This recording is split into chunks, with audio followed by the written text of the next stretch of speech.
আসসালামু আলাইকুম, কেমন আছেন সবাই? তো এখানে আমি আজকে রান্না করছি ছোটো মাছ। ছোটো মাছ রান্না করার জন্য এখানে আমি প্রথমে পেঁয়াজ দিয়ে দিয়েছি। পেঁয়াজটা কিন্তু আমার হয়ে গিয়েছে। তারপরে আমি একটু পানি দিয়ে দিয়েছি। পানি দেওয়ার পরে এখানে আমি আমার মশলাগুলো অ্যাড করে দিয়েছি হলুদ, মরিচ আর কিছু না। হলুদ, মরিচ আর লবণ দিয়েছি, আর দিয়েছি কাঁচামরিচ দেওয়ার পরে আমি এখানে আমার ছোটো মাছগুলো অ্যাড করে দিচ্ছি। ছোটো মাছ আমি আজকে রান্না করছি পুঁটি মাছ।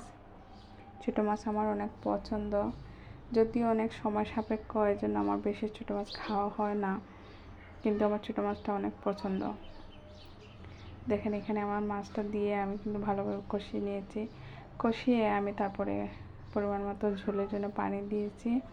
পানি দিয়ে এখানে আমি একটু ধনিয়া পাতা দিলাম, দিয়ে আমি আবারও একটু নেড়ে চেড়ে দিয়েছি। আমি কিন্তু মাছের মধ্যে একটু ঝোল রাখবো, ঝোল খেতে আমার ভালো লাগে। তো দেখেন আমার মাছটা কিন্তু হয়ে গিয়েছে পর্যায়ে।